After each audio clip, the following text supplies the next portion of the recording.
glaube, man hat in der Vergangenheit immer gesehen, dass ich recht laut bin an der Linie. Das werde ich sicherlich nicht ganz abstellen können bei Bayern. Ich werde ein paar Dinge sicherlich anpassen, aber ich werde trotzdem emotional bleiben, versuche einen offensiven, variablen und mitreißenden Fußball zu spielen, auch für die Fans, die dann hoffentlich bald wieder ins Stadion dürfen. Und die Emotionalität, die ich von meinem Fußball auch verlange, die lebe ich auch vor an der Seitenlinie und versuche natürlich auch zu übertragen auf Zuschauer, aber natürlich auf die Spieler.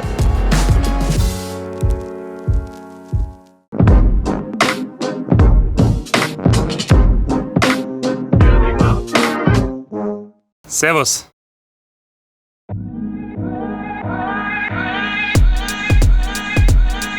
Klappe die erste. Mein Name ist Julian Nagelsmann, bin 33 Jahre, verheiratet, 2 Kinder. Bin geboren im oberbayerischen Landsberg am Lech und jetzt wieder quasi in der Heimat. Der Weg zum Trainer war erstmal der klassische Verlauf eines Kindes, der Fußball begeistert war, beim Heimatverein gespielt, FC Issing. Dann zum FC Augsburg gewechselt, dann zum Konkurrenten hier eine Straße weiter, oder ehemaligen Konkurrenten, so starke Konkurrenz ist es nicht mehr. Ja, und dann wieder zurück zum FC Augsburg. Leider musste ich dann verletzungsbedingt recht früh den Traum Profifußballer begraben. Wollte erstmal eigentlich nicht mehr Trainer und nichts im Fußball machen, auch kein Trainer werden. Hatte aber dann die Option, Co-Trainer zu werden bei 1860 im Jugendbereich und bin dann von da nach Hoffenheim und da relativ schnell zu den Profis aufgestiegen, aufgrund von Personen, die Vertrauen in mich hatten, aber aufgrund auch von einer erfolgreichen Zeit, die ich im Jugendfußball hatte. Habe dann mit den Profis 3,5 sehr schöne Jahre verbracht, bin dann nach Leipzig gewechselt für 2 Jahre, als dann der Anruf aus München kam. Eine natürlich sehr reizvolle Aufgabe gewesen und habe Gott sei Dank auch die Chance dann bekommen, von Leipzig frühzeitig zu gehen und die Chance von Bayern München bekommen, hier Trainer zu sein. Und jetzt sitze ich hier auf der Metallbox im ersten Interview, freue mich drüber, versuche und hoffe, ein paar schlaue Dinge auch loszuwerden. Ja, das ist mal kurz skizziert, der Weg zum Trainer des FC Bayern. Ja, insgesamt ist der ganze Karriereverlauf natürlich schon verrückt, weil ich, wie schon erwähnt, erst 33 bin, im Juli 34 werde und dann in dem Alter die Chance zu bekommen, Trainer von Bayern zu sein, hat natürlich auch ein bisschen was mit der Vergangenheit zu tun, dass in der Zeit, als ich in Hoffenheim und Leipzig Trainer war, vieles dann in die richtige Richtung lief. Natürlich muss ich mich manchmal kneifen und es ist schon ein verrückter Verlauf und, glaube ich, kein selbstverständlicher Verlauf der Karriere. Ich bin sehr dankbar für alle Personen, die mich unterstützt haben mit der Zeit, die mir auch das Vertrauen gegeben haben. Du kannst immer eine qualitativ gute Arbeit abliefern. Du brauchst einfach Leute, die Vertrauen in dich setzen, die auch ihre Hoffnung in dich setzen, die dir auch die Chance geben, die Positionen zu übernehmen, die dann auch relevant sind im Jugendfußball, aber dann natürlich auch im Profibereich. Und ohne diese Person im Hintergrund hätte ich die Schritte auch nie so gehen können. Natürlich, jetzt war es immer so, wenn ich dann im Heimaturlaub war und dann bin ich wieder zum Job gefahren, dann waren es immer zwischen 300 und 700 Kilometer. Jetzt sind es gerade 60 Kilometer und ich bin quasi jetzt wieder in der Heimat und dann bei einem der größten Clubs in Europa arbeiten zu dürfen, ist natürlich eine außergewöhnliche Kombination, und, die mich sehr, sehr glücklich macht und teilweise mich noch mehr mal kneifen lässt, ob das auch alles real ist, aber aktuell fühlt es sich recht real an. Vielen Dank. Danke, danke. Ich habe meine nicht mehr, deswegen vielen Dank. Jetzt habe ich wieder eine. Ich hatte damals eine in ganz rot mit Bayern-Logo drauf. Habe viel drin geschlafen, bis meine Mama es irgendwann wieder abgezogen hat, dass mal gewaschen werden musste. Aber habe immer versucht, möglichst lange und möglichst viel Zeit in der Bayern-Bettwäsche zu verbringen. Hatte auch so ein kleines Zusatzkissen von Bayern. Ja, verbinde ich Zeit als Kind, Zeit als Jugendlicher, wo ich Bayern-Fan war und natürlich auch einige Nächte in der Bayern-Bettwäsche verbracht habe und jetzt wahrscheinlich in Zukunft auch wieder. Vielen Dank. Ja, ich bin Kind der Berge, ich bin in den Bergen groß geworden. Meine Familie hatte eine Berghütte, war sehr oft wandern, Fahrradfahren. Ich fühle mich einfach sehr, sehr wohl im Bundesland Bayern, aber gerade in der Nähe der Berge, wo auch viele schöne Bergseen sind, wo man einfach auch die nicht so vielen Freizeitmomente, aber sehr, sehr gut genießen kann. Man hat einen hohen Freizeitfaktor, man hat eine wunderschöne Stadt München, aber eben drumherum auch ein schöne ländliche Gegenden. Egal, ob man jetzt Richtung Chiemsee rausfährt oder Richtung Garmisch, du bist sehr schnell in den Bergen, kannst Skifahren, im Winter Snowboarden, du kannst im Sommer wandern oder Mountainbiken, hast einfach einen großen Freizeitfaktor und vor der Haustür die Möglichkeit, sehr, sehr schnell vom stressigen Berufsalltag auch abzuschalten. Wenn alle mal komplett sind und wir uns ein bisschen eingegroovt haben, dann müssen erstmal die Ergebnisse ein bisschen stimmen, aber sicherlich auch eine gute Option, mal mit den Spielern was anderes zu sehen, weil man eben, wie gesagt, nicht so weit hat in die Berge oder auch an die schönen Seen. Da kommen die Spieler auch auf andere Gedanken. Man merkt dann, wenn man in den Bergen ist, dass man eigentlich relativ klein selber ist und die Berge sehr, sehr mächtig sind, aber auch eine sehr beruhigende Wirkung haben und sicherlich für Teambuilding-Maßnahmen sicherlich nicht schlecht. grundsätzlich bin ich jetzt keiner, der so extrem in die Innenstadt geht oder ständig im Café sitzt, sondern überwiegend wird man sich an der Sebener Straße finden, im Büro und auf dem Trainingsplatz. Aber dann, gerade wenn ich mal frei habe, dann eher Richtung ländliches Gebiet. Aber in München, klar, es gibt viele schöne Biergärten. Ich habe viele Freunde hier, die hier zu Hause sind. Die werde ich jetzt hoffentlich dann auch öfter sehen als in der Vergangenheit. Da freue ich mich auch sehr drüber. Ja, und dann werden die Freunde entscheiden, die hier schon länger leben, was die besten Spots sind. Und dann wird man mich sicher irgendwas treffen können.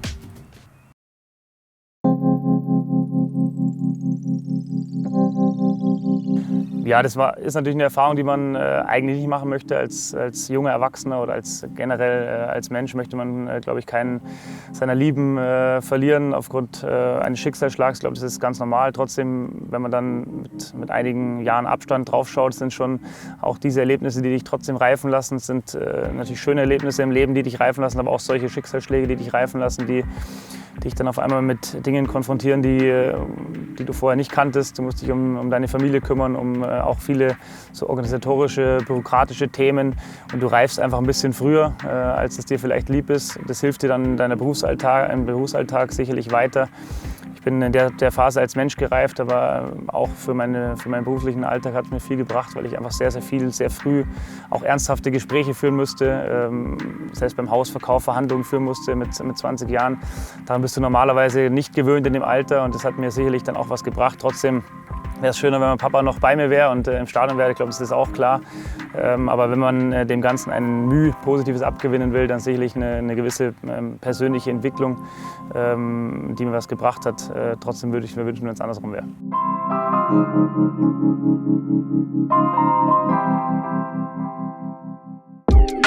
Servus Julian, hier ist Nihat Djedovic, Kapitän von FC Bayern Basketball.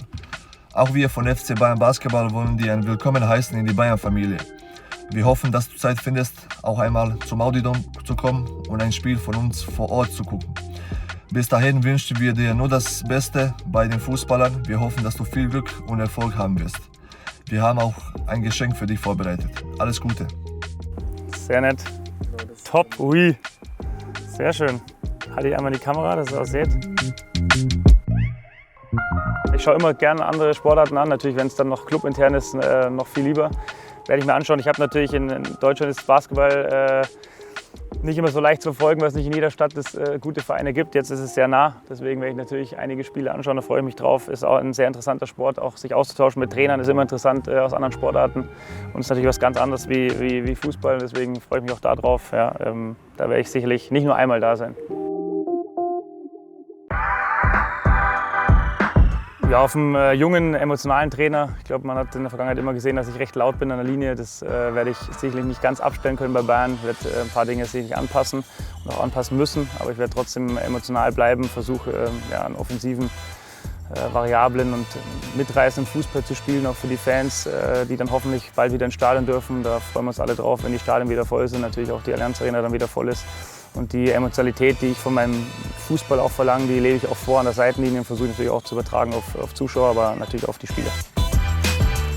Natürlich sind die Spieler auch schon einige Zeit dann nicht mehr bei mir gewesen, aber natürlich wissen die grundsätzlich, wie ich als Trainer ticke, wie ich als Mensch ticke. Die wissen auch die grundsätzlichen Dinge hoffentlich noch, die ich als Trainer inhaltlich sehen will. Das ist nie verkehrt, wenn man einfach noch welche hat, die auch gewisse Botschaften in die Mannschaft transportieren. Ja, und es sind alle Spieler, die auch hier eine große Anerkennung haben, die anerkannt sind in der Mannschaft, die dem natürlich auch in die Mannschaft reintransportieren können, wie ich ticke, mich schnell kennenzulernen. Das ist sicherlich ein Vorteil. Ja. Ja, ich glaube, der ist mehr oder weniger vorgegeben, der Fußball. Dass er erfolgreich sein muss, ist völlig klar. Ich habe schon vorhin kurz erwähnt, dass ich schon möchte, dass er emotional ist, der Fußball, und mitreißend, dass er offensiv ist, dass er variabel ist, dass er viele Tore verspricht. Natürlich auch eine gewisse defensive Stabilität, die sicherlich auch auf der Agenda stehen wird. Aber die Mannschaft ist herausragend mit herausragenden Einzelspielern, aber auch mit herausragendem Charakter. Noch dazu unglaublich erfolgreich gewesen, in allen Jahren, aber vor allem letztes Jahr unglaublich erfolgreich gewesen. Und natürlich ist das die Hauptaufgabe, diesen erfolgreichen Weg weiterzuführen. Da geht es nicht darum, alles auf den Kopf zu stellen, alles neu zu machen, sondern am Ende geht es darum, diese Qualität, die in der Mannschaft steckt, jeden Spieltag ideal zu wecken, in der Champions League, im Pokal, im Supercup, in der Bundesliga, Und einfach, wenn dann wieder Fans da sind, so emotional offensiv auch aufzutreten, dass alle auf der Tribüne auch sich damit identifizieren können, bereit sind, wieder ins Stadion zu gehen. Die 1,5 Jahre, die sich jetzt aufgespart haben an Energie, dann hoffentlich richtig auf den Platz übertragen können. Und jeder sagt, okay, das Geld, was ich jetzt ausgegeben habe für das Spiel, ist es wert, weil es Spaß gemacht hat. Und Fußball ist am Ende des Tages immer noch ein Spiel, was Spaß machen muss. Nicht nur für Spieler, für Trainer, aber auch für Zuschauer und für Zuschauer vor den Fernsehgeräten. Und das ist das, was ich mir dann auch erhoffe und was wir auch dann in der täglichen Arbeit versuchen umzusetzen.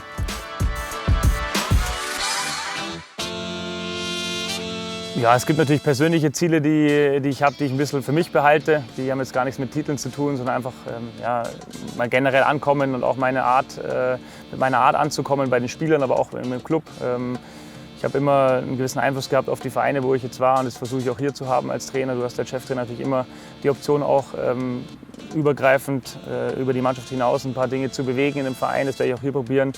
Ja, die inhaltlichen Ziele fußballerisch sind, glaube ich, vorgegeben, dass wir natürlich die 10. Meisterschaft in Folge holen wollen, dass wir den Champions League-Pokal wieder gewinnen wollen, DFB-Pokal gewinnen, Supercup und alle anderen Titel, die dann damit einhergehen, wenn man andere Titel gewinnt. Ich glaube, das ist völlig klar, und es ist auch die Vorgabe des Clubs und die Vorgabe der Historie von Bayern München. Da nehme ich jetzt mich und mein neues Trainerteam natürlich nicht mit aus, dass wir jetzt einen anderen Weg einschlagen, was die Titel angeht.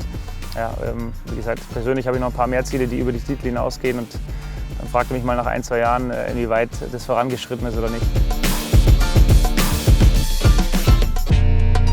Ja, hallo liebe Fans, ich bin sehr, sehr glücklich, jetzt Trainer bei Bayern München zu sein. Ich habe gerade schon erwähnt, ihr musstet euch 1,5 Jahre emotionale Fangeschreie leider aufsparen oder vor euren Fernseher anbrüllen. Ich hoffe, dass ihr die Energie, sobald ihr wieder ins Stadion kommt, alles rauslassen könnt, dass uns anfeuert zu den nächsten Titeln, zu erfolgreichen Spielen. Wir als Trainerteam und auch als Mannschaft versuchen, das Maximale beizutragen, dass ihr glücklich seid mit den Spielen, mit unseren Auftritten, dass wir gemeinschaftlich dann hoffentlich am schönen Spot Marienplatz feiern können, die 10. Meisterschaft in Folge. Ich freue mich auch auf euch im Stadion, aufs Wiedersehen, und gebt Gas, wir werden es auch machen.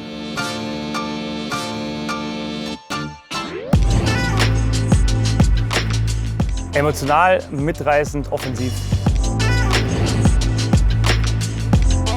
Beides in Kombination. Sandro Wagner war ein sehr harter Gegenspieler, körperlich wie mental. Ich würde sagen Fabian Johnson, unglaublich talentiert, beidfüßig, im Nachwuchsbereich sicherlich einer der besten Spieler gewesen. Mehmet Scholl.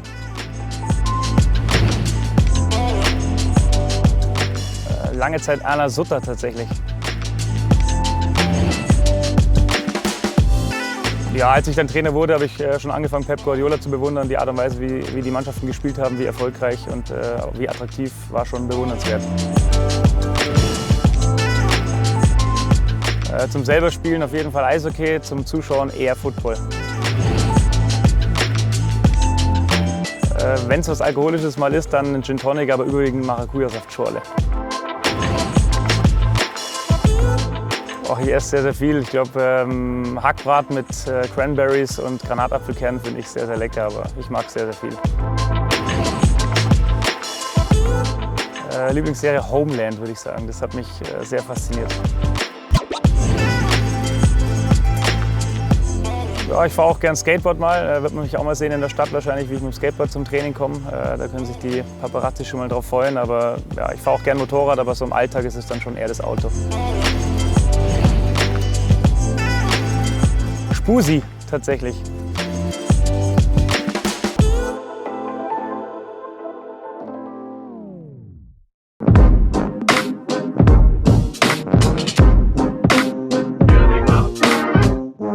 Servus.